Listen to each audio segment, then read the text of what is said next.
Hello there, everybody. Welcome back to another episode of E&Ftv. This week, we've actually got a really interesting episode in the fact that we're actually bringing lots of different functions, but all together for almost a commercial discussion.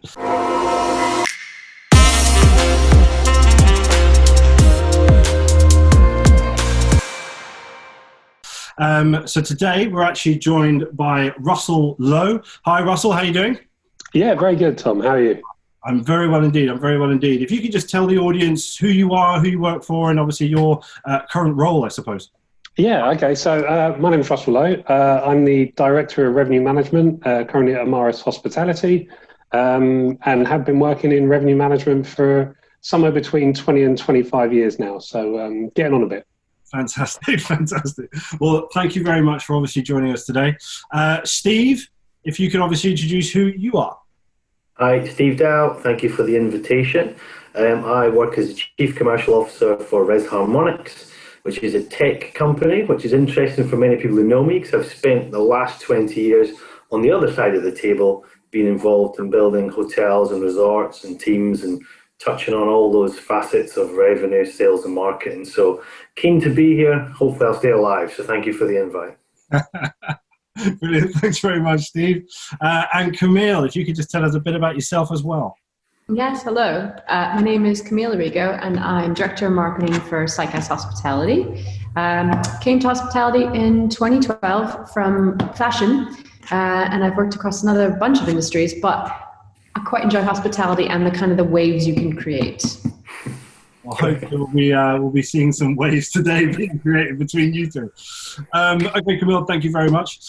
So, guys, what we're going to be doing is actually going through a discussion that has discussion points actually coming from the guests themselves, but also, more importantly, a lot of questions that have come in over the last couple of weeks from you guys. So please do, throughout the episode, if you like it, please comment down below, leave a like, and don't forget to subscribe to the channel. So, guys, I think why not get straight into it? We have quite a few discussion points here. So it'd be good, I suppose, to start off. Let's pick one from...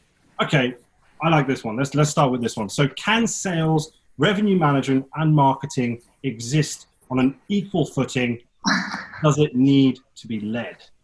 Russell, what are your thoughts? Yeah, I'm thinking, thanks for starting with me, Tom. Yeah, I think absolutely. The three different elements can exist on equal footing. Absolutely. It's concerning that as an industry, we still look at these three elements within our industry as three separate silos. That we're still in a place where, you know, that it's considered that there is conflict between revenue management and sales and marketing and you know, some of the other kind of commercial elements. But yeah, I see no reason why they aren't currently on equal footing. I know that revenue management like to think that they're superior to sales and marketing. One would argue that they may well be, but I would suggest where we're no doubt heading is if we're not already there is for all of these different elements to report into a commercial director, and for that commercial director to be overseeing everything that's going on within our industry. So yes, absolutely, they can sit on equal footing. Camille, it'd be interesting to understand what your thoughts are on this. Yeah, I think that for me, the one that I still see in question most often is the DOSM. I'm not down with DOSM. I think it's like being a biochemist and a beautician. You cannot be both things. And I've never met anyone who is a true DOSM. It's two different languages. So I think I value the commercial director's role in terms of translating the languages, but I adore all the functions. We work together. We all get on very well. And I think we all come from different planets, but we need to coexist together because we kind of have different strengths and different lifeboats. I've never professed to be all-knowing, and I'm pretty damn grateful when my revenue guys help me understand what the windows of need are and what the booking period is, so I can then create things to tempt that and fill that. And I'm also grateful for the sales telling me what their contacts that bring in, 6,000 room nights are looking for. So I think we all kind of have to learn to exist together, but I still think the question is how that commercial director's role is as well, in terms of how they can prepare themselves to understand genuinely those perspectives. Because quite often they seem to be a revenue background, which is also quite controversial. Well, I think obviously Steve, coming from sort of this sort of sales, but also wider commercial background, I mean, what are your thoughts on it? Well, I've got some, it's limited, but first-hand experience. I put together a big team for a previous employer on the hotels and resorts side, and I probably wasted a year and a half, maybe 2 years, of trying to have everyone on an equal footing. And it just ended up in a bun fight. So therefore, I had to put in positions that were relevant and goals that were aligned so that everyone still had some sort of shared alignment towards financial goals, development goals, general business goals, corporate goals, because otherwise people just go off in their own angles. And you're quite right. And then you add human characters to the picture, and it becomes even more challenging. So for me, and I hate to start off by agreeing with the other two, that's just not what I signed up for. But and I think there's a bit of ego stroking going on from Russell there, where they need someone to run commercial. But I do agree fundamentally. I think that usually always very strong characters as well, and you may have someone who's maybe not as outgoing personality-wise by stereotype, and I'm sorry to do that, maybe in revenue, whereas you'll have someone who's very strong character, maybe in sales and marketing. And you can end up having a very awkward situation, I think, if you leave them on their own. From my experience, if one of those are to take the lead, you don't get the true value. And I don't think you optimize the situation. So for me, past experience has been to have someone, I was that person in charge, and I just felt you needed to chair the meetings, if that makes sense, and chair the strategy and ensure you weren't going off track. So that's been my best success on that one, personal experience. Can I just add, I think you've made a fantastic point there, Steve, just in regards to targets and KPIs. I think one of the fundamental challenges that we have in the hotel industry is the discrepancies between KPIs. So, you might have sales managers whose targets are very much about delivering a certain number of room nights. And it's not always focused on whether the room nights that are being delivered are room nights that we actually want. That sales managers are very much given the message, right, we need to go out and we need to deliver 5,000, 10,000, 15,000 room nights, whatever it might be. And average room rate is very rarely taken into consideration or isn't given the level of consideration that always it needs to be. And then from the other perspective, you've got revenue management who, one of their KPIs tends to be RGI performance. And sales delivering room nights doesn't always necessarily equate to RGI growth. There's a further discussion to be had on whether RGI is relevant anymore, but that's probably for another day. But yeah, ultimately, I think having real discrepancies and differences in kind of KPIs and differences in targets is probably one of the key elements that causes the friction between revenue management, sales, marketing. Because we don't always know that we're going after the right elements. But, I think the most interesting is when things shift, and I think there's some roles and people that don't like change. And I think with revenue, it's about building that curve, and you're like, Lord, stick to the curve, make the curve go up. But I think it's interesting. Same with sales, it's steady relationships. With marketing, we're like, rock and roll, give me change, because to me that gives an opportunity for you to step out and kind of take your moment in the sun. And now we're looking at the market, and I've been saying for years, it's a bit oversubscribed, something's going to crack, be ready. And now things have really shifted. And it's interesting to see how the different functions react. And I'm seeing the revenue guys are watching all kinds of videos and looking at all kinds of projections from their side to understand it. And there I am saying, who's checking in? What are they saying? We're all kind of trying to understand. And I think that's a really interesting moment to see the ones that are aligned between sales, revenue, and marketing will weather this crisis better than anyone else because they're understanding from different perspectives. And if your man's looking at nothing but graphs all day, you'll be missing some basic behavioral things that are going on, kind of search behavior, traffic, on-site. And same with the corporates. What's their feedback? When are they coming back? And I think now is a good example of you can think you're the top dog all you want, but right now there's no room for egos, and you actually need to kind of pitch together to kind of understand it more than ever. Yeah. I love that. I've seen a lot of benefit in the past as well, where heads of each of those divisions would have to ultimately take a qualification in the respective area they weren't their primary skill set. I find that to be a lot of benefit too. So putting marketing people and salespeople through revenue management qualifications, it's a hard sell, but you then need that senior leader to go, do you know your bonus? That's the one development goal you're going to have this year, and I'm going to pick it for you. And it's that kind of comfort zone challenge piece. And I think from an L&D perspective, again, I've seen a lot of positive results there where people they don't want to do it. They don't want to go to a marketing conference and walk around because they see it as the biggest waste of time as a revenue manager, constantly just on their phones looking at pricing changes. But actually, it puts you, for me, and that's the fortunate, and I believe it's fortunate experience I've been given. I've always been forced into an area that I never understand or never really was that base experienced in. And I think you're creating rounded leaders. So if one of those leaders go, you can actually maybe even have someone step over, and that's pretty cool if you can achieve that. It's an interesting one, because what we've seen, and a major hot topic that I've spoken about, or that I've been involved in other discussions about, has always been this development of the revenue management role, and it needs to be wider commercial and so on and so forth. That's obviously from a revenue management point of view. But what a lot of people have been saying while they've been on furlough or obviously looking for the next role and so on, and trying to keep their mind occupied from a revenue point of view, they've been saying, oh, well, I'm going to do this Excel course. I'm going to do this revenue management course. And I've sort of pushed back at them and said, well, you've already been doing revenue management for the last 3, 5, 6 years.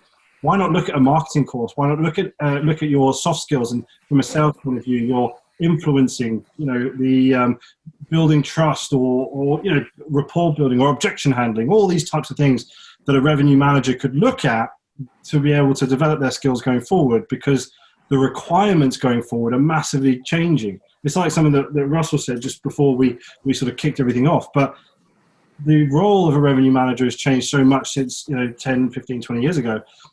And we're going to see it massively change again. But what we're looking at is a wider commercial role, which obviously involves marketing, sales, revenue, and so on and so forth. Therefore, we need to be building on the knowledge and expertise that we've already got, or skill sets that we've got, and driving those forward. So as commercial leaders, should we be looking at how to develop our guys going forward with these multiple skills, or should we still be focusing on this? You're in revenue, you're in sales, and you're in marketing. How do we go about pushing that, I suppose, or pushing that message? I think there's some pretty good Venn diagrams. I love the Sunday magazines when they have those jokes, those Venn diagrams about like hands in the air, and it's communalities between the DJ and the preachers. It's amazing. And that in pictures, and I just see one of those Venn diagrams going, okay, you like I said, you can't just take a revenue guy and be like, time to write some copy. It's not going to work. That's cool. You can look at the other things, and I think there are kind of blended areas. Like we look at search behavior and kind of that the brand awareness and that kind of the meta search, and you can even do user experience, and you can look at some of these and go, it's not about what the price is, it's quite often where it appears and what it's alongside and the picture that goes with it. And I think that's maybe a natural thing to teach them, rather than, I think, to put them off by putting them in positions that are super uncomfortable. Same with sales, where you're like, okay, I'm forcing them all, like, no paper, no business, it's not happening, we're digital. Use the Haystack app, guys. Do these digital exchanges, link it up to PDF or video, use that to network and stand out and do these brave steps. And I think you could probably come up with some really nice crossovers and even exchange that between your team and say, all right, the revenue guys are going to give us something that we need to come to grips with. Because like you said, when the computers take over, certain things that it will benefit you to be able to override or at least understand, for their own longevity. Now I want to draw a diagram. All right, well, I've got a question from one of my audience. So here we go. So imagine you are an undergraduate or new graduate looking at the standard banking and consulting options to start your career. Why should you consider a travel, sales, RM, marketing career instead? Steve. Well, my honest gut is right now, I'm not sure our industry is that attractive, being completely honest. As we've all, some of us have lost our roles. On a very serious note, some people are sat wondering what the future is even going to be.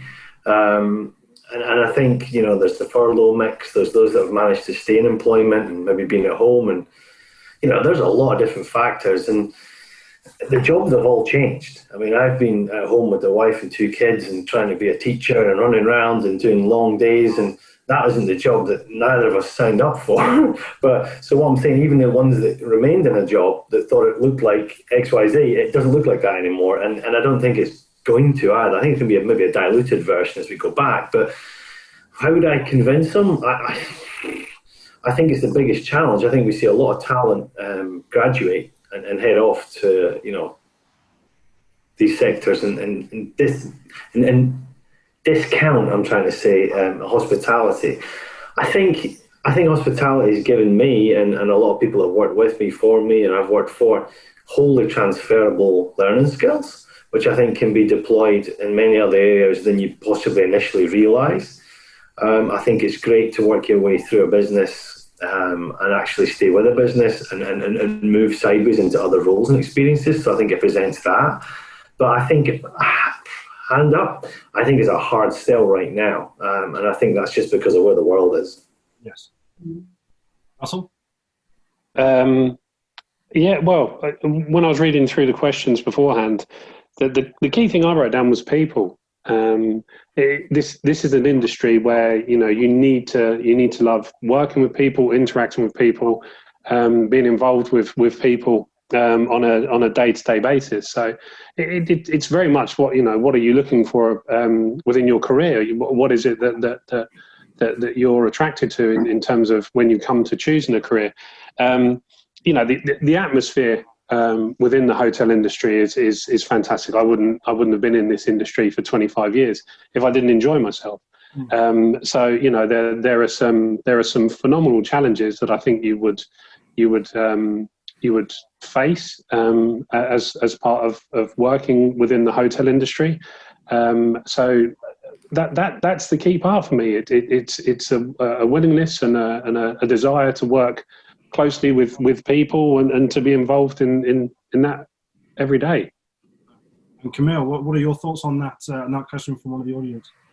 Yeah, I think there's a lot of moving pieces in the hotel industry, and you have to get your head around them. And I think sometimes it's the difference between being agency side and client side. I think when you're working in the hotel industry, you have to stick around to see the results, and you're held accountable for it by lots and lots of people. And I think you also understand right on the ground some of the other factors. You can inspire people to come in, and also it can work both ways. So I think, you know, if you want to work with screens and spreadsheets, but if you want to think about all the human factors, then it is quite, and it teaches you. I'll go into the wealth management later on, but I think it's not obviously the easiest option, but rewarding wise, it's, you know, it is compelling. You can't get out of it. I'm stuck in hospitality.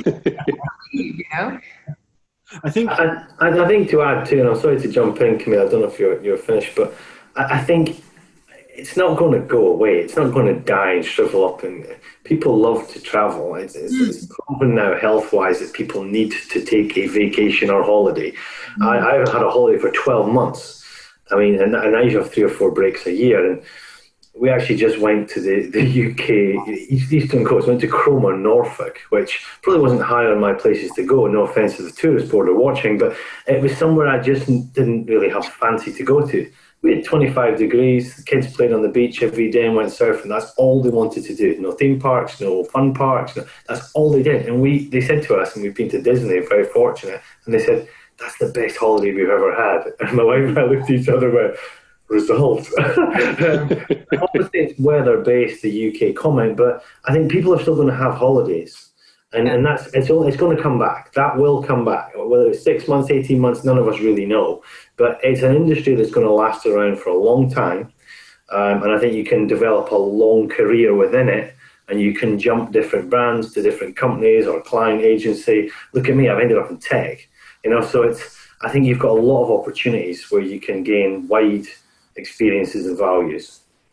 I think this is one of the big things that hospitality does offer, is there are so many different avenues to go down. I think it's always had this perception of, when you talk about hospitality jobs, they always just look at the front desk. They see the reception, they see the long hours, the crap pay, all that sort of stereotypical stuff that people focus on. When in fact, there are so many incredible opportunities within hospitality. As you said, you can move from single property, large sort of corporate offices through to tech companies. It could be wider consultancy firms, asset managers and hotel management companies. There's so many different things and opportunities within these roles. I remember having a conversation with somebody in a single property, and they said, well, where else do you find every single part of a machine in the same building? From the front man that opens the door when you walk in, through to the MD, or the general manager, and obviously all the commercial functions within that. You've got front of house, back of house. Everybody's in this almost ship. And when hands are on deck, hands are on deck. Where else do you see that? And I thought that was a really good point. I mean, I don't know what you guys think from a more single property point of view, but that's certainly something that resonated with me. I don't know what you guys think. Yeah, I think even if you're working above property, you need to experience the reality regularly. Yeah. Because I think working removed, you never want to be seen as the head office type. And I think even if you're working to sell technology to different hotels, whatever your role is, you need to actually understand what their reality is. And especially now, we've got the challenge of the guest's experience has changed so much and they all have to adapt. But a lot of it, there is no answer. It's just trying to smile with the eyes and kind of make things as natural as possible. But I think, I actually miss being based in a hotel. Okay, so you're often in the basement staring at a brick wall, but there is something nice about being part of that. Not many people say that, but I genuinely really enjoyed being part of that buzz, especially for openings.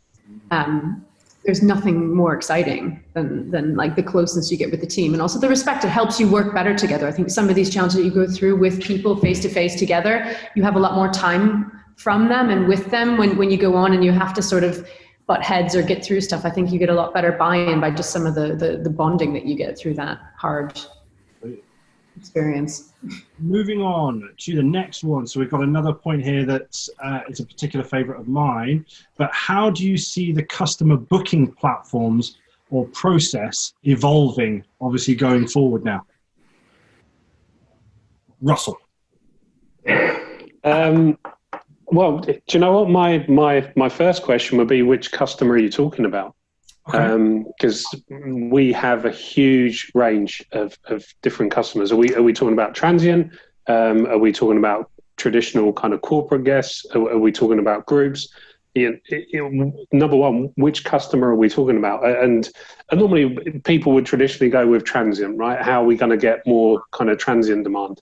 And it's no secret that everything has kind of now moved to online. So everything is very much, it's all about how are you getting your message out there? How are you communicating? With our guests? One of the interesting elements, and I think artificial intelligence, AI. So if you're booking through Alexa and Siri and so on, that is going to evolve. That's going to be one of the kind of, I believe, one of the key elements of how people are going to be booking in the future. What is interesting, and Tom, I know that you've done this as well, but I've done some lecturing at various universities, and what is interesting is when you have the conversations with the next generation coming up about how they would go about booking a hotel stay, or how they would go about booking a holiday or whatever. Their approach to it is very, very different to how I would approach it. So, the next generation coming up are looking at the way in which they book very, very differently to how we would traditionally have looked to book. And ultimately, because of technology and the speed with which technology is moving, the way that I would book is very, very different to how the generation before me would book. So how my mum would go about booking a hotel and a holiday is very, very different to my approach. And I think the next generation along is going to be very, very different. So one of the key things I think is obviously the customer booking journey through the online channels. So through booking.com, through Expedia, through the online travel agencies. That for me is where they've beaten the brands. And you know what? Yeah. If I was still working for a brand, one of the key things I'd be saying now is and it's no secret that they've lost that war. They've lost the fight for the guest. Yeah. And I think one of the key things that I'd be looking at if I was a brand is not necessarily to give up. I would never say that they need to give up on that. But how I'd be approaching it as a brand is more about how we maximize profitability through the customer booking journey, as opposed to how do we actually get front center of the guest at this point. Because I don't believe that with the ease at which you can make a booking through Booking.com or Expedia, or however many other OTAs we wish to talk about, is far better than I think any of the brand booking channels that we can see at the moment. So yeah, those would be my kind of initial thoughts. How do we maximize profitability now in terms of how do we actually capture that guest? Camille, it'd be good to understand from your perspective, I suppose, what your thoughts are on this. I'm like, what can I say so I don't get in trouble? Yeah, do you know what? My answer was actually quite toned down from what I initially wanted to say. You started it, so I'm like, yep. Gloves off. Yeah, you can all blame me. It's fine. I think for a long time, I felt that some of the brands' digital experiences haven't lived up to customers. They don't have time. They want something intuitive. And I don't think the loyalty incentives are enough. I think especially now with all the values changing, they want to be able to have the flexibility. And they also, like the Alexa, there's these middle grounds, like Google. I'm sorry, I know they're evil, but I just want to know a lot of stuff and I just want the answer quick. I go there, they have they're just so good at it. Like, why suffer? So I think I'm plonking through these brand websites where it's just like, again, it's like, some of them are like Saved by the Bell. It's not relevant to what I need to see right now. So I think, and also they seem to make the technology available to you, well, like the OTAs. Tell us exactly what countries are looking and booking it. And sometimes we get more than the brands give us. Mm-hmm. So I have to say, I think we need to learn how to work and exist with them, and also look at Google, because everyone's trying to monetize it. It's kind of macro advertising within TripAdvisor and within all these platforms, and everyone's fighting. And I think someone is going to win. There is going to be a queen. And I think I'm kind of waiting to see who that is. And I think data breaches also might have something to do with it. I think there's also data security has been an issue for some of the brands. So I think that may also push people to somewhere where they perceive it to be their details are safe, because they don't want to log in every freaking time and put all their details, and they just want to know it's being looked after. Steve, what do you think? Yeah, I think just to remind myself, you said, how do we see the customer booking platforms and process evolving? That's correct, yeah. I think the sad thing is some of them just aren't. They just aren't evolving, and that is problem number one. Hence your OTA comment, Russell, and it's just easier. Or you go and speak to the scientific masters at Google who can just figure it out for you, and they just make it easier, and the path has just got less resistance and less barriers, and that's why we all use it. And anyone on here that says any different, we're just telling fibs, aren't we? Because we've all booked through Booking.com. I know we have, and I don't even know where you go on holiday or what you do, because it's just blooming easy. And they make it easier every year with all their A/B testing. And I got told at one point, I sat at a conference, there was 1,600 tests going on at any one point in time on which is just bonkers. So you're not going to match that no matter how big a brand you are, because you're not going to have the payroll or the experience, respectfully. So what have I learned joining tech? And it's a recent journey. I've just arrived, and one of the things I've noticed that we do, and I'm not doing the whole we thing, so don't bear with me, but is the customers are giving me a lot of feedback, and I'm seeing that, and where we're making a lot of enhancements or developments or popularity within the customer journey is automation. And by that I mean in the sales pipeline. So from that quote or inquiry coming in, if you can hand that off right to the back end without having any human interaction, that's proven very, very popular. And again, I'll touch a little bit about why I put it on these little sofas here for fun, but service apartments and co-living are something we service too. So it's an alternative perspective rather than predominantly hotels. Not always got a lot of payroll, not always got a big IT department. So there's a lot of efficiencies there that this part of the sector is really loving. and really wanting and hungry for more. So that's how I see it evolving. I see it helping be more efficient to get from A to Z with less people and with a refined and less barrier-driven experience for the customer. Okay. All right. This is another question from one of our audience. So sustainability, ethical tourism is a factor now, but how much potential is there to grow this topic in the near future? Should guests be paying more for eco-friendly accommodation, or should they take it for granted? What are our thoughts on this, Camille? Yeah, I mean, I think countries are going to start taxing hotels and establishments that don't actually take it into account. So I think, it's going to happen. So you can either lead the way and get there first, and rather than retrofitting. And if you look at who's doing it really well, you can look at Scandinavia. What the heck is wrong with us? These people are like, again, they're doing so much more.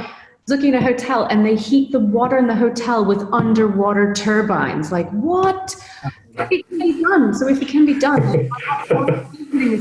they have a sauna that you can drive around the harbor. The sauna's in a boat. And you're like, why would you go on holiday anywhere else? Like, this is amazing. So when we hear these things, you'll never forget it. And okay, there's the 90% of the population and there's the 10% of the population. But I think it depends on who you're playing to. But I think it is going to be a reality where governments and incentives will thank you for doing it properly. And using, there's companies that take old office space and turn it into, hotels and apartments. There's all kinds of things, but I think it cuts your expenses down. There's all kinds of reasons why not do it, really. Okay. Yeah. Russell, what do you think? No, I totally agree. I wouldn't suggest we need to take it for granted necessarily. And certainly guests shouldn't be paying more for eco-friendly accommodation. I wouldn't suggest that would be a very smart marketing ploy, but I'll obviously I'll talk to Camille about what the smart marketing kind of approach would be. But yeah, absolutely. It's going to be fundamental to our industry, right? It's demonstrating that's at the front and center of where we want to go as an industry. So yeah, I think it's a key element of where we're going to go as an industry. Steve, have you got anything to disagree with on that point?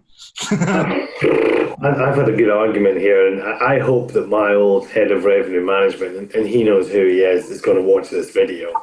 And at this point, I hope he feels uncomfortable, because for many months, sorry Russell, but I tried to force him to do an eco room and try and do something to try and test the market to see if people would pay more for their carbon footprint or less or whatever, some sort of picture angle where, there was a subconscious I'm doing bad, so can I offset here, and really just put it out there, even as a fake piece of inventory. I just wanted to see if someone would book it, but the damn revenue managers, we know what they're like, he just couldn't get out of his damn box, and I know him well now, and he's going to giggle when he sees this, I'm quite sure, but he never ever did it for me, so I'm going to have to slap his legs. But I'd still love to test that strategy out, and you can get down to the whole, is there a plastic-free experience too, and I'll actually pay you the same price, but you can, as an ethical, forward-thinking company, contribute to a local fund that goes and plants trees or whatever the solution may be, but doing something that is, as you say, sustainable and ethical behaviour that looks responsible. The other part I was thinking about was just around, general, how I mean, Russell, I don't know, how would you want to price that stuff? Because I seen one great this week. I think it was on LinkedIn, and I wrote it down. So excuse me a second, because it was really relevant. There it is. Sorry, it was invisible fries on the menu. I don't know if any of you guys seen this. So the restaurant menu, and this is very relevant. So I hope people find it interesting. But at the bottom right-hand corner, I had £3 on a food menu for invisible fries. I thought, what's that? So I zoomed in. So you're in the restaurant, you're obviously able to go out and pay and dine because you're still in a financially sound situation right now, or you're on rishy-tishy. But what you've done is you've went out and you've actually went, I'll actually pay for those invisible fries. And that money went off to an ethical fund that the organisation would then invest in local community projects to actually feed people locally within the same postcode. And I thought, I would have bought those invisible fries. I actually would have bought those, maybe a couple of sets. I'm not trying to be smart, but I just thought maybe that's a nice angle, Russell. Maybe you could load that in and have invisible shampoo in your room. I don't know, invisible plastic, or I don't know, guys, what you think. I mean, marketing's here. You might be laughing inside at me, Camille, but and Russell's going, "How on God's earth am I going to price that?" But I just liked it. It seemed real. It was out there and it was working. Behaviorally, it works though. I mean, I do value the advertising trials you can run through the social media platforms. You know, in my private life, whether I do Facebook is irrelevant. For my work, I do find that it's so amazing to be able to do all these split tests and then find out which countries, which age brackets, male, female, reacted. And we have a hotel that was an eco brand in Frankfurt. And I started doing campaigns for an urban eco experience. And it was the best, craziest, monstrous response I've ever had. And interestingly, the group that reacted the most were men in the eldest, 55 to 60 reacted the best. And I was like, you know, I think sometimes you have to go into this withholding judgment. A lot of times when I do behavioral testing, I'm like, okay, I'm not going to I'll give everyone the best shot here and see what happens. And I think it's fascinating, but again, it takes a lot more work for the teams involved, especially operationally. Maybe this is where we get controversial, to start to think about new ways to do things and suppliers that are able to cater for this. I think, again, like, you're ahead of the curve and there's value in there that you're educating your team and you're getting a certain kind of person that isn't a follow the string kind of person. That's the kind of person that is able to embrace challenges and sort of keep driving things. So I think it's not going to suit all operations, but from what I've seen, the demand is there 100%. Russell? And did you find, so when you did these tests, Camille, did you find that people were willing to pay more for you know, an eco-friendly? That perked his ears up. Yeah. Yeah. Sorry, Russell. I'm going to change the name of all the hotels that I'm working with now. Suddenly they're all urban eco hotels. Yeah, absolutely. Brand for a while. Call me. Yeah, so I mean, that to me was the one USP we had against all of our competitors in the area. It's like, this is a brand that we inherited that no one had heard of. And I was like, bloody hell, it's an urban eco brand. I was like, let's do this. So all the imagery I had was green and focused on the environment. And I sort of did the campaign around what they did that was different. And yes, it got us bookings. They went straight from the Facebook and they booked. It was honestly the best campaign I ever did. And now I think nationality as well. The Germans have they're very keen on that. And you see it even when you do kind of presentations for that angle is a huge one. I'm sure other countries, the Netherlands, Scandinavia, but yeah, pursue it. Yeah. Thanks. I was going to say, anything to add to that, Russell, or just taking notes? Just taking notes. Love it. Okay, fine. So moving on to the next question then. Let's have a look. So what do you think brands will have to do to win customers in this market where previously high-tech service, guest community, or value for money were key drivers? What do you think brands now need to be doing to get that commitment, I suppose? Who wants to go? Steve?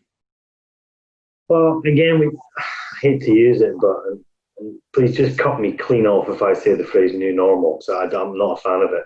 But I think C19 for me, it's just changed the game. And I think that's a fact. So what the brands, for me, hospitality companies, they're running around looking at how to remove physical touch points right now. I hear a lot of that. I see a lot of that type of behavior.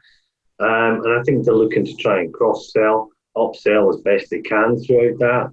But for me, I think it's and I'm even doing this with the team from customer success from the tech side, is we're just reviewing that entire customer journey. Well, what does that actually look like to us? And ours is more about retention, churn, and loss and things like this. But I think the actual exercise is something that you should use this downtime for.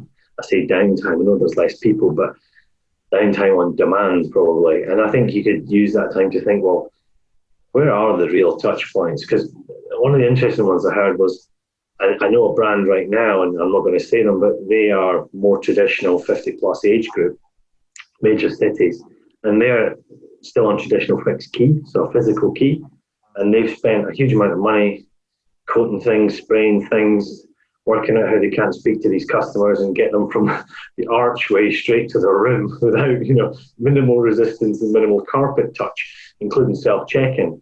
And it's just not going down very well at all. It's not going down very well at all. There's actually complaints because, as you said, Camille, that they wanted to look at you, and a part of that was to remember me because I'm a loyal customer, and I'd like to feel that loyalty back at me for my money. Maybe subconsciously as part of my purchase path, but I'd like you to remember my name if you could, and I've been here 50 times and given you $4,000. So I'd like you to actually say, how is, it's your back for your anniversary or whatever CRM triggers going off. And they maybe know it, maybe they don't know it, but I think they're going to enjoy that. So for me, I think they have to be just a bit careful right now and remember the customer and not just, I think, ask the customer, talk to the customer, maybe have a survey with the customer, but try and just not think about trying to not have touch points, for example. I don't know if that totally answers what you said, but that's what I'm hearing as a recent example. I don't know, Camille, am I off the wall there? I'm not sure. No, I mean, the interesting thing is, I think, again, I know it's a bit like doomsday, but I think situations like this, it brings out the best and the worst. And I know people that work for hospitality and they are treated like dirt right now. Like, no one tells them what's going on. The people are dropping away right and left. And that, you can't expect someone to provide good hospitality if you're being treated like a dog by your employer. And do you know how common this is right now? And I have to say, we've been really lucky. My company's been amazing, and you can see it. Whether you've got a mask on, this will tell you everything. You can still serve someone breakfast or say hello. And even more when it's blocked, you can see, are the eyes dead? Are they sad? Have they been, there needs to be genuine joy and people that are good at their job. But I think right now, people coming into work that are paid half salaries or, forced to work crazy long shifts, I think that's when customers start to feel like maybe they're in the wrong movie. So I think we need to be adaptable, but it's a lot to ask of the teams. And I think we need to now try to keep the teams and keep them feeling, that they want to try and that there's a reason to go on rather than it's a sinking ship and let's just all give up now, Let's face it. So. Russell, what are your thoughts?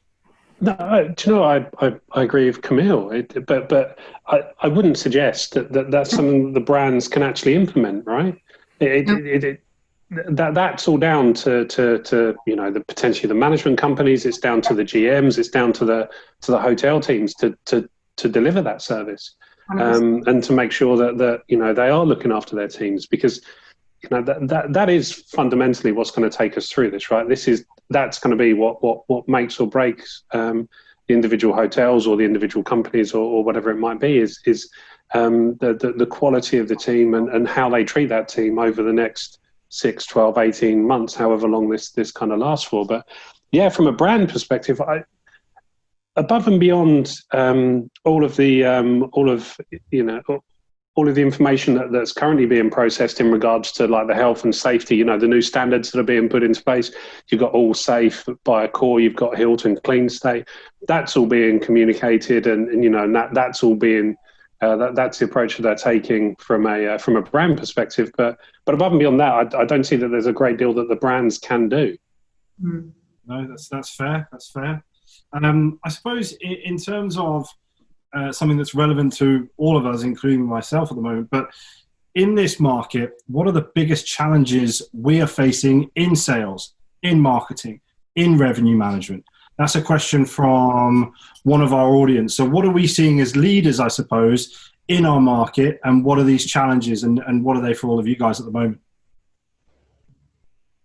I can go if you want, but I mean, I'm seeing overall, to try and really answer your question, and I really thought about this, was overall and simply put, I think it's recovery and recovery time. Right. I mean, that is what the biggest challenge is. And as like Russell's saying and Camille's saying, I don't think any of us really know. And I think that's what's come out in the last 90 days for me. Even the scientists don't really know. And I think last night we heard there might be a potential peak again, and that's been predicted by the health minister just yesterday. This isn't turning into a newscast or any sort of useful source of information like that. So, but it's just, it changes so quickly. So for me, it's just how long is that going to take? How long is it going to last? And then trying to work out your overhead in true sense versus your income, keeping it very, very simple. I think that overall for me, what it is. I mean, sales on its own, I took a few little notes here as well, but I feel there's one really interesting example I got. It was in Google's offices last year. It was a bit of a study was going on for hospitality. And a well-known hotel association in Scandinavia, I was doing a trial with them. And this is taking the equivalent of a sales team's salary. How to win a popularity contest coming up here, but I take a sales team's salary and actually invest it in Google for strategic paid advertising, campaign-driven, targeted, testing. They wanted to really have someone commit. And they found that, obviously, you're not going to like it, but they were having more leads, more effectiveness, and more closed deals, and more closed and identified partnerships, and more revenue from actually less money with no emotion and no human. So I hate to do the robot thing again, we missed the tech, but it's an interesting one way to sales marketing. I sometimes struggle to know what's real and fake anymore. Camille, you said yourself, I like Facebook because it's really good to test stuff and get data off for work, but I wouldn't maybe dare put a picture of my children on there because God knows where it would end up, or if it's even being manipulated. So I think that's getting a bit blurred for me, particularly in the realms of news and stories and what people are producing. I kind of think I just don't know if that's true anymore. For revenue management, just to finish, sorry, but the arrival of the robots, I think that's just my thing. And I think I want to start building it because no one else is. But I just think on a serious note, I know you said 10 years, 15 years, 20 years or so, but for me, there's organizations that are large, medium and small out there who are still crunching, manipulating manual amounts of data on a daily basis. And it's a shame, actually. It's a physical shame. That could just be gone in a second. So yeah, I think that's our challenges, which actually a lot of them equal opportunities. Mm. What are your thoughts on these challenges? Sorry, did you say Camille? Yeah. Oh, sorry. I thought you said. Yeah, I mean, I think from my side, it's always this kind of, you need to be nimble. I mean, I think you need to constantly keep asking yourself the questions, and as the regulations and things change, there's no doubt that people want to travel, and perhaps I think now they appreciate it more than ever. The love is there, and people now, they're in Spain, they're soaking up every minute of that break from the everyday. So I think we need to think about what the values are from all the different perspectives and understanding the customer. And I think they're quite often we're more interested in our own needs than the customer's needs. And I'm always constantly saying you have to keep having them on your shoulder and really try to understand how the different changes are making people feel. And you can't always give them what they need. And I think that's a mistake to try and do that. But I think we just need to kind of plug into the actual humans behind the bookings and the behaviors and the decisions, because yeah, it's not just something you can clock onto autopilot for at this point. I think, yeah, completely. And I think I agree. I think it was with Steve or Camille that was saying that it's the time scale. That's the one thing that I think everybody is incredibly worried about, especially in my profession from a recruitment point of view. It's how long is this going to last? And it's certainly something that's giving a lot of people anxiety about. Something that maybe shoots across the bow in terms of our side of things, Russell, but here's a point. So keen to explore the death of the revenue manager, i.e. computers will take over soon, and or the need to pivot to stay alive and not just sell short stay reservations. So Russell, I think it's probably best that we do start with yourself. Go ahead.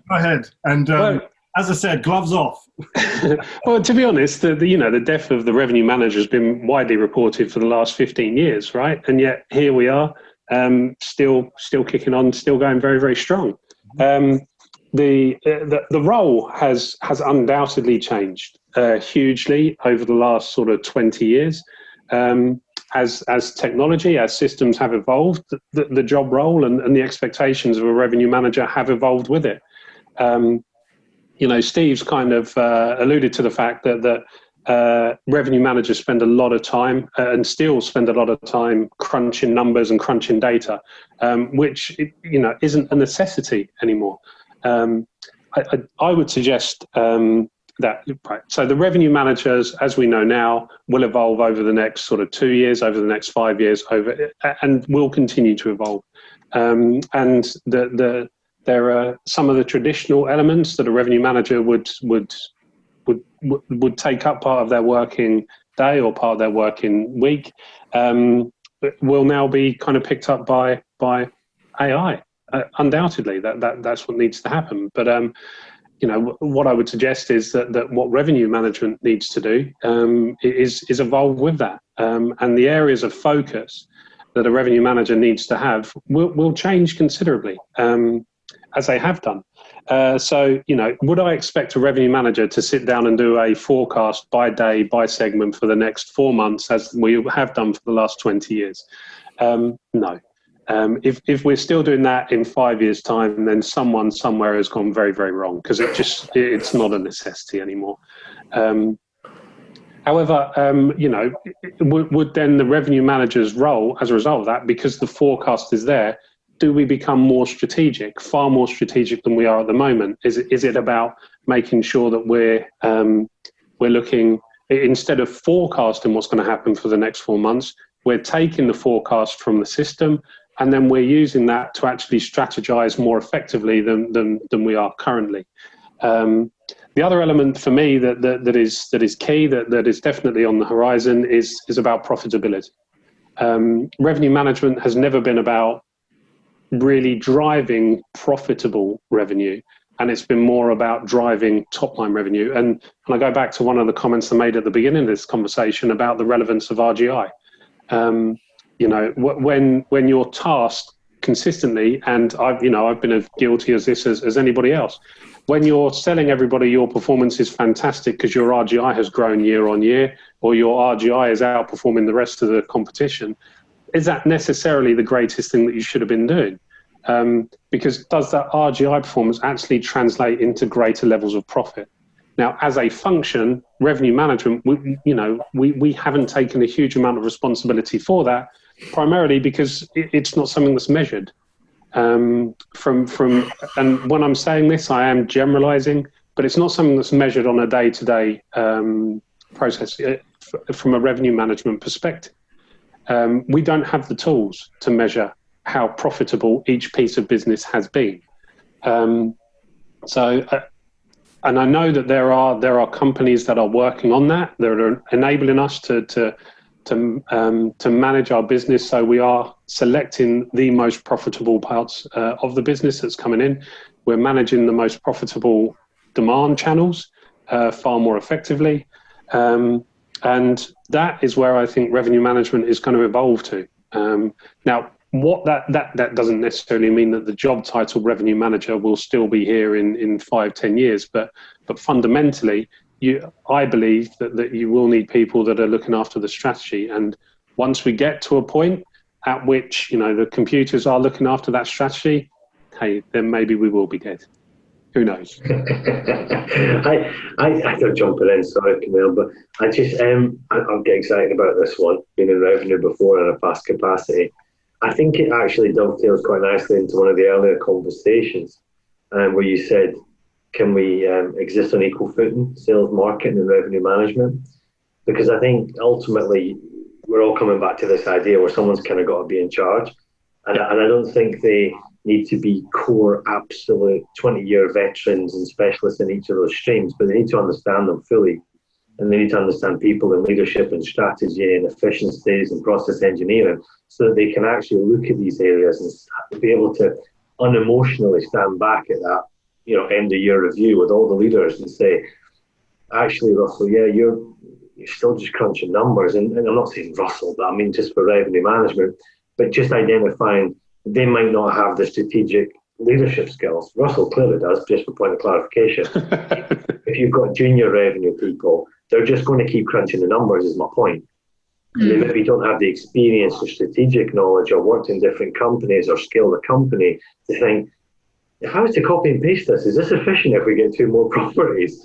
And the answer is clearly no. Let's hire another 5 people. And understanding how investor or will expect you to treat that type of decision, they're not going to accept that, and certainly not going forward. So I think having someone control the team who's strategic but understands it, maybe isn't the specialist in it, is definitely the answer there. So I just thought it was really relevant what you were talking about, Russell, versus that first question. Sorry, Camille.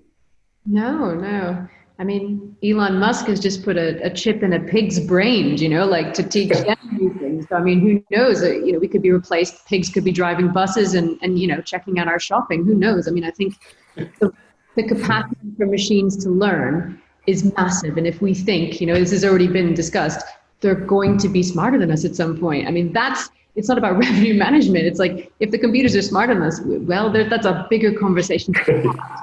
So I think at this point, sure, there will always be those decisions that need to be taken by people that understand emotions and the unpredictability of our species. But I think, yeah, if the computers are getting smarter than us, then there's more than revenue management that'll disappear.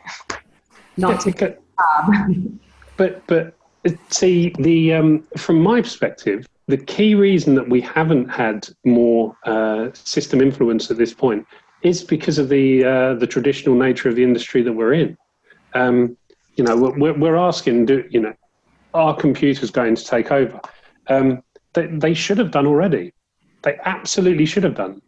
When you look at the forecast accuracy that is put together, and you look at the strategic output that you get from some of the revenue management systems that are available in the market at the moment. I'm not going to name any, but I'm sure we're all very aware of them. What is being produced by those revenue management systems, if managed effectively, is far more effective than what a revenue manager can produce. The challenge that we have as an industry is would we ever trust a system and someone that is sat separate to a hotel to manage the revenue on behalf of a general manager or a revenue manager or whatever it might be? Fundamentally, we still make general managers fully accountable for the top line revenue delivery and for the profitability of a hotel. Is that still the where we need to be as an industry? And it's us as an industry that is preventing that from moving forward, in my experience. And that's across multiple brands that I worked for. There's still consistently, we do not trust the systems. And until we can change that mindset, and maybe this is the perfect time to do that, when we're all working from like a blank canvas at the moment in terms of what strategies need to be put in place and how do we maximize the demand that we are seeing. Maybe this is the opportunity where we say, do you know what, maybe we allow the systems to manage us more effectively and we take a bit of a step back. But that's a huge leap of faith that's needed by this entire industry, not just the revenue managers. But certainly, I think the ability to cope with change on the machine side, if they're able to cope with the complexity of these sort of scenarios, say some poor guy sitting at a desk being forced to reforecast and represent budgets to owners. I think it does make a lot of sense in terms of efficiencies. You always need a human interface to be that kind of leader over the machine and to sanity check it. But yeah, I think especially now, it's a good time to look at this and go, would we be prevented from being so flexible because we have all these preconceptions? And I think, yeah, completely. And it must be painful for these poor guys to sit there and deliver these numbers. It can be. In certain companies I've worked for, it has been very, very painful to sit there and, chop numbers again and again and again and again to come out. Ultimately, and I've said this many times, the biggest time killer from a revenue management perspective is writing a yearly budget. The annual budget process in hotels is just the most painful process from a revenue management kind of perspective. And I'm sure if you speak to the operators and you speak to the sales guys that are putting together the wish want war documents and all of that, and again, these are all very, very traditional ways of working that just haven't kept up with the times, haven't kept up with the technology that enables us to make this considerably simpler than it is. If you think about the pressure, sometimes they are forced to give numbers that they don't agree with. And I know the situations have happened where owners just keep pounding their fists and saying, I don't like it, make it high and make it high. Yeah. Blame Hal. Hal says it's not possible, where the computer is actually, and there's less wiggle room and less chance of you signing up to something that is impossible just to make someone happy. Yeah, well, but that's ultimately what happens in a lot of budget processes, and it's certainly not the company I'm working for now. But previously, I've been in meetings where I'm like, right, you tell me what number you want me to tell you, and that's the number I will tell you. Because we've sat there and if there's one thing that you can kind of take from a revenue manager, it's that 99.9% of us are very pragmatic.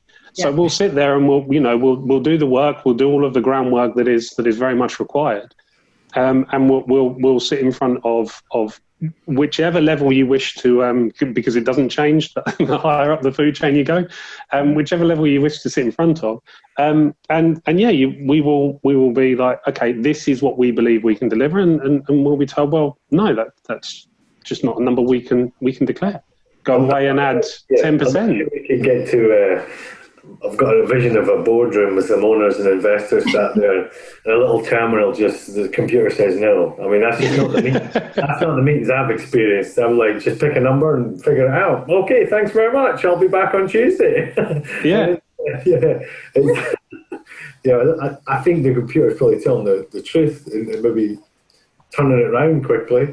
But unfortunately, there's still humans in that mix, which is why I think a leadership role in revenue management will always be at the table, because they have to explain what's a complex industry of channel management, rate plans, different types of cancellation policies, even that just genuinely investors and that they're just not that interested in. They just want to know how you're going to get to the number. But you've got to back this out into multiple streams and multiple different tiers of a strategy. And unfortunately, so many people do it differently, so it takes a lot of time. Yeah. Yep. Painful. From my perspective, and again from I suppose from all the conversations that I've been involved in more recently with regards to the change of a revenue manager and the expectation of a revenue manager and how that's changed over the years and so on and so forth, I think, yes, we're going to see the death of the revenue manager, as you so rightly put it. But I do think that we're going to see a rebirth of the commercial manager or the commercial entity, whatever it might be, where you're rolling all these different functions into one. Now, whether they are revenue bias or whether they are marketing bias or whatever it might be. But I think ultimately they need to be commercially minded, creative, strategic, all these lovely buzzwords that we all like to come out with these days.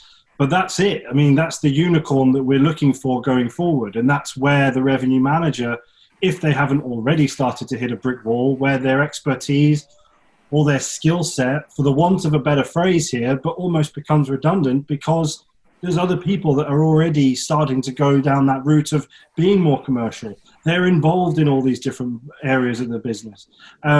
Whether they're the person that people are going to, as Steve said, about the sort of area of, the person that everybody's lining into, I don't know if that's going to be a revenue manager or a marketing director or a DRSM. I'm not privy to those sort of conversations. I just react to the market because I'm in recruitment. But I do think that the revenue manager will also see a resurgence of something that we've needed, as actually Russell said, that we've actually needed for some time. I don't know what you guys think of that, but that's the sort of track that I've been looking at anyway. I think the main thing you want to do is just encourage unbiased neutrality and avoid empire building. I think, you can see these org charts of dreams with 27 layers in between, and I think you want to go for completely the opposite. And I think the biggest challenge in commercial is to completely step back and try to really understand what you can learn from each of the functions and balance them and help them understand each other. Because we try to have regular conversations about the different hotels with all of us present, and that's when you figure a lot more out. But only when and sometimes it's not premeditated. It's people spark off each other, much like we're doing today. We haven't had one fight. I'd go for a pint with you guys. I think there's a synergy. I know. This was supposed to be like a punchy thing, but no, not at all. And I think, I don't know about you, but we work in that. I work in the brave new world where, I adore the revenue and sales teams. We all work, we can get on really well together, but I think it is that constant maintenance of neutrality, and trying to understand from the middle rather than having revenue dominated with it, because I think you'd be missing out if someone was the top dog. I think we've probably got some mileage under our belts, though, to be fair, then hopefully many would argue in my particular case, but some maturity in our careers and general lives. But I think the bun fights, as I call them, they still go on. And that's why these managers, heads of departments are required. And I think that's where it comes down to, because when you're talking about recruiting someone to come in and head that up, be it a CRO or a CC or whatever it is, but that senior pivotal role to manage these teams and align them all and bring them together in sweet harmony, etc.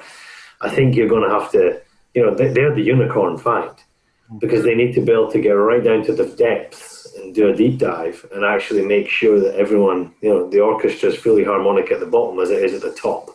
And I think that's actually where things start to flow nicely and the wheels are nicely oiled and greased and the machine's rolling on.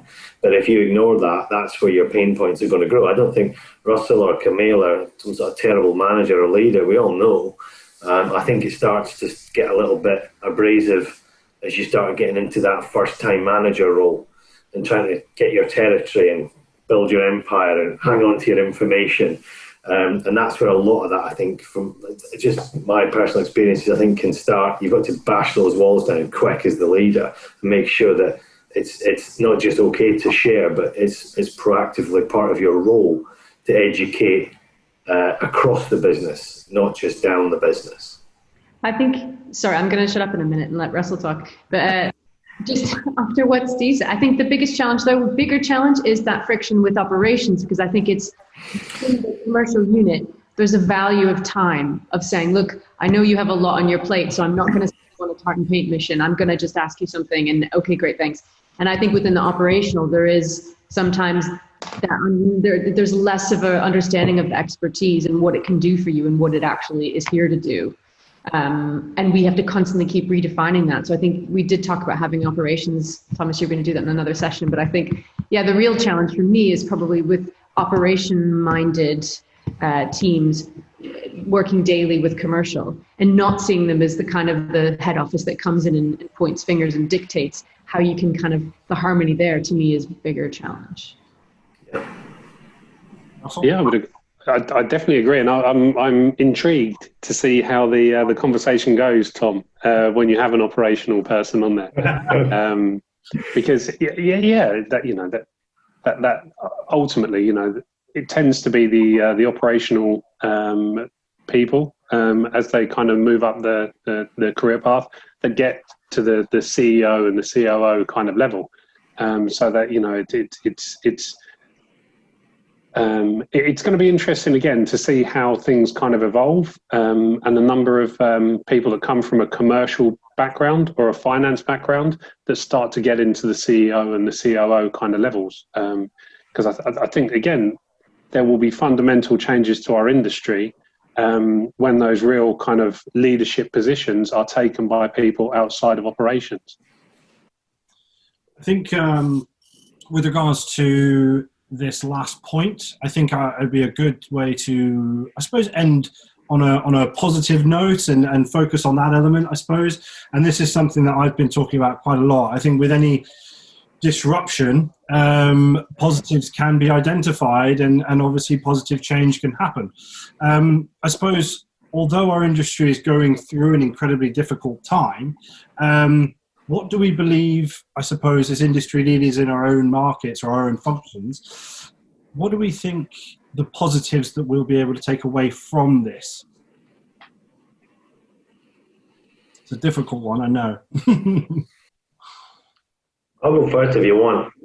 I'm a nightmare for talking, as you've already worked out, but I think there's a couple of things, guys, and again, shout if you disagree, but and I promise Tom hasn't slipped me some cash on the side to say this, but I think the bit I've noticed is this change in work dynamic, work environment, whatever you want to describe it as. But I think that, from a recruitment perspective, it's wholly different now. The game has changed.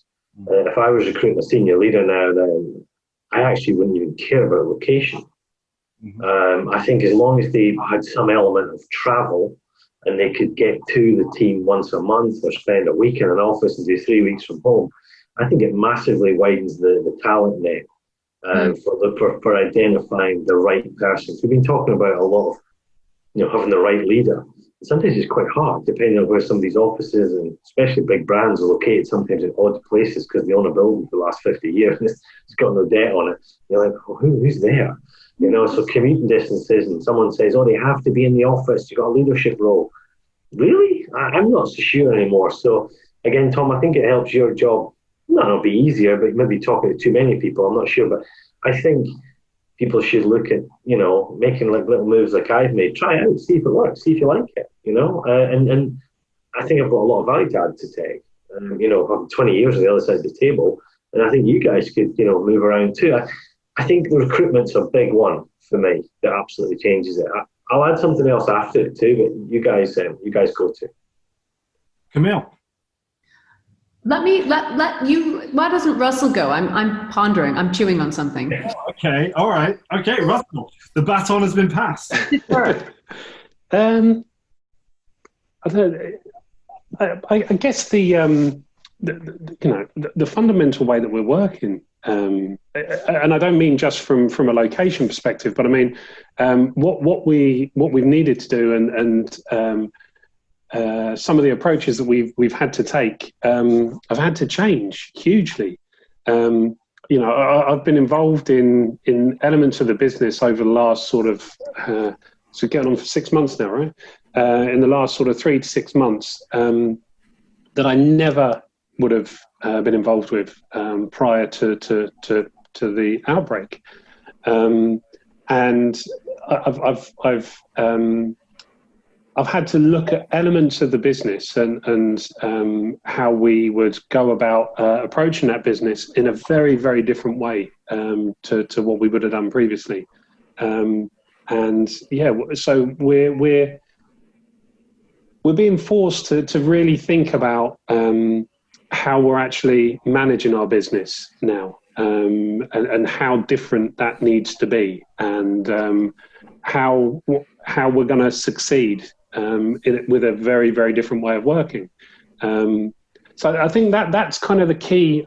I think I'm being a bit vague with that, but I'm struggling to really put it into words. But it's just the sheer approach that I need to take with my role now has changed hugely over the last 6 months. Not all of it has been comfortable. I've had to do a lot of stuff that is really outside of my comfort zone, and that is getting to really understand a lot of what was happening from a marketing perspective, what was happening from a sales perspective. So there's elements of the business that I've had to learn that I've kind of kept at arm's length previously, and the people that I've worked with historically in those sales and marketing role, I'm sure will be having a wry smile at the moment, because I have had to learn a lot of stuff that previously I would just always assume, well, that's just going to look after itself. Do you see what I mean? Whereas now I'm actually having to really roll my sleeves up and get involved in those elements of the business, because if it's not working, I need to really I really need to understand why it's not working and what we would do to make sure that it does work. So apologies if I'm being a bit vague, but yeah, it's just that the whole way we're working has completely changed. Camille, are you still pondering? So I've got some more. I mean, I'm always afraid to go too far. I'll go again, because I think it'd be nice if you did the wrap up.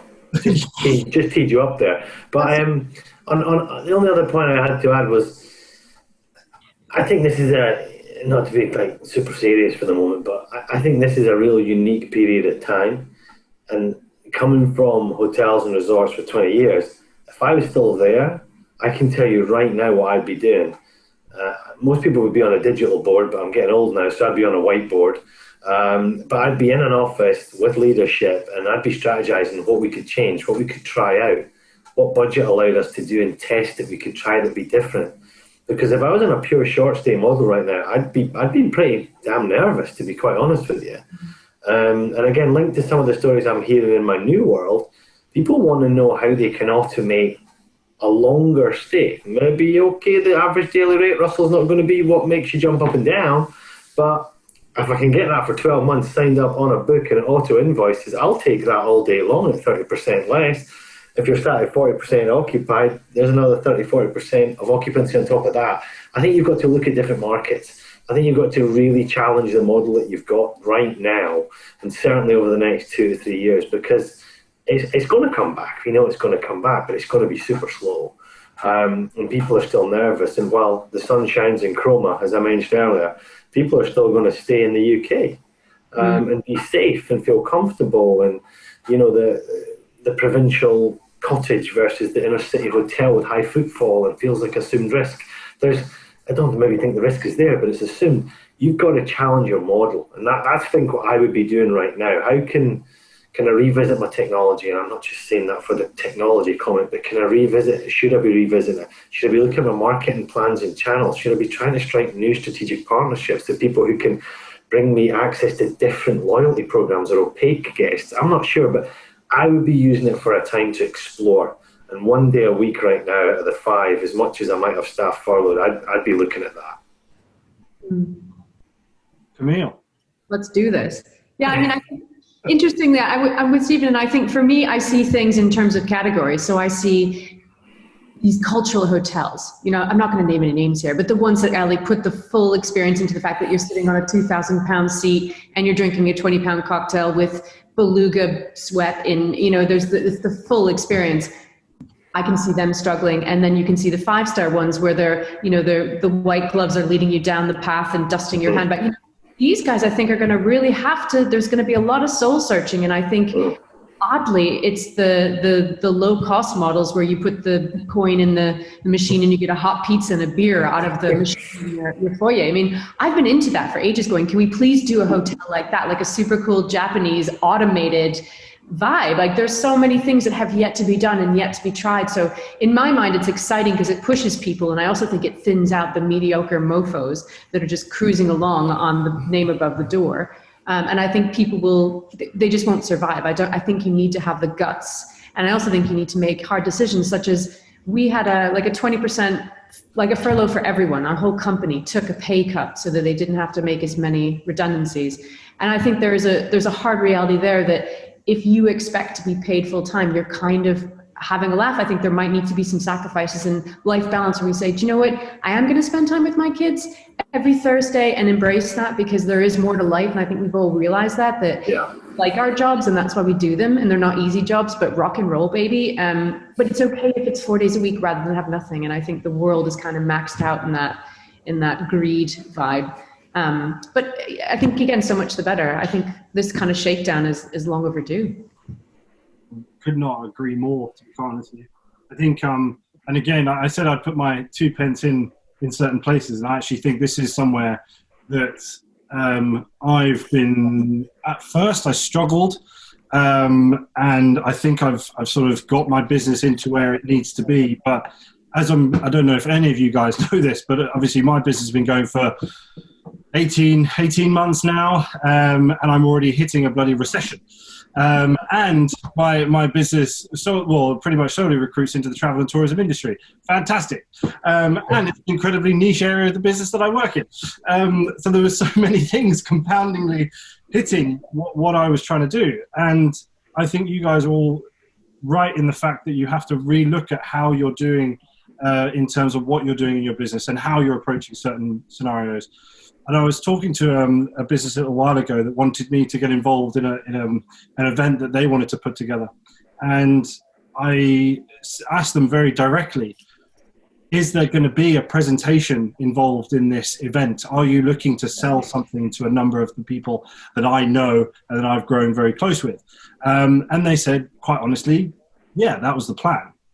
And I said, well, if I'm honest with you, right now, if you look at your clients, and I came up with this on the top of my head, and I'm very proud of it, but I said, if you looked at your clients as if they were in the ocean right now, and you were in that lifeboat, and you were able to offer something that was different, that you were able to provide support and give them a forum to be able to discuss, a lot like what we're doing now, rather than being that shark circling them, trying to make a quick sale. And that's very much like the recruitment process right now. You'll have all these agencies contacting every client that they've got, scratching at business, trying to get something. And they'll open up their gates. They'll start working on different opportunities, whereas before they might have been a specialist. Or they'll be contacting people for any job they can possibly get. And what I had to do, and what I've been doing for some time, is actually, and this is very much a revenue management term, but I've been diversifying my revenue streams. So as Russell said, you know, I obviously lecture at a number of different universities, and that's been sort of a great way to bring in money during the pandemic from home, but also looking at different ways of being able to support clients right now without focusing on that short-term recruitment fee. It just hasn't been at the forefront of the business brain right now. Mm. And I do think that right now, if you're not adapting to the times and you're not adapting to your market, you will die. It just will happen. And that was something that I had to, there was a parameter shift in my brain, because I was recruitment. And now it's support. And it's sort of a different way of doing things and a different way of working. And it was a huge sort of, change for me from a sales point of view, because that's what I've done for the last 5, 6, 7 years.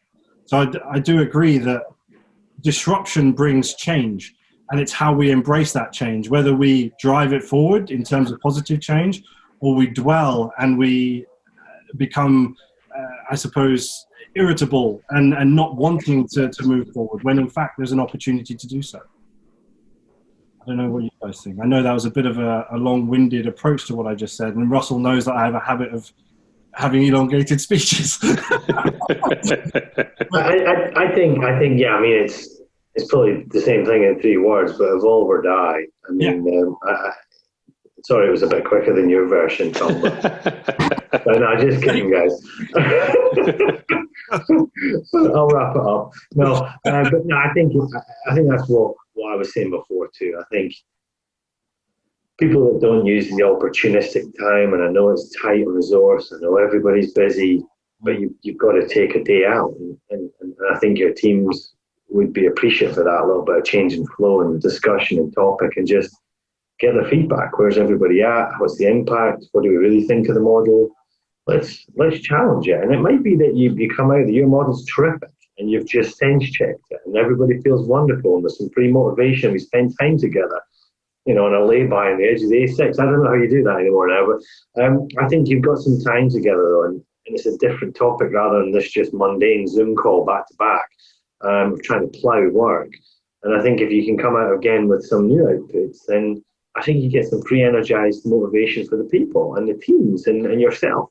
And you start to put together some new plans and maybe have a little test matrix if you can get it going and give it a go. What's the worst that happens right now? I mean, this place is 20% occupied. What's the worst? Well, it didn't work and we tried it over 10 days. Oh, well, you know, try it. Maybe that's your eco room. And well, we know that obviously Russell's gone. He's drawn the Leave logo as he's been through this presentation. But, you know, go and try it. What's the worst that happens? In fairness, I haven't actually drawn anything. That's what I think marketing people do. I've just got the idea now. Oh, beautiful. Oh, wow. Well, guys, I think obviously we've gone on quite long enough, but I want to thank all of you for taking obviously the time out. I know it's actually, people won't know this obviously when it is aired, but it's actually the Bank Holiday Monday. So I want to thank you all for taking the time out of your bank holidays to sort of join this. It is part of a larger initiative that I'm trying to put together, and something that I wasn't actually going to say it, but I am going to say it now. There's basically an ambassador project that I'm going to be putting together, which is bringing people from loads of different functions all over our industry who, and I spoke to actually Russell about this a couple of weeks ago, but about driving positive change. But rather than just sitting complaining about it and having forums where we just say, oh, this is rubbish and that's crap and whatever else, we have a number of people that actually are going to push things forward. And this is actually part of that. And this is why it's going to be a separate series.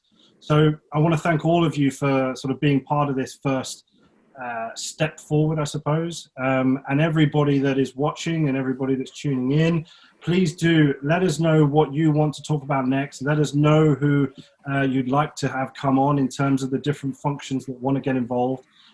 Because not from a recruitment or a Edwards and Finn point of view, but because I'm genuinely passionate about this industry, I want to see it get back on its feet as quickly as possible, but be stronger than ever. And I think that will never, ever come from a recruiter in this industry. It has to come from the leaders. It has to come from you guys, from its functions.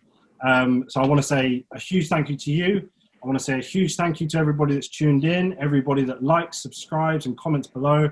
But please rest assured that this is going to be the start of something a lot bigger than where it is right now. So yeah, thank you to you guys. Thank you very much for joining us today. Thank you very much. Okay, guys. Well, thanks very much for tuning in. Make sure you tune in to who's on next week's episode now.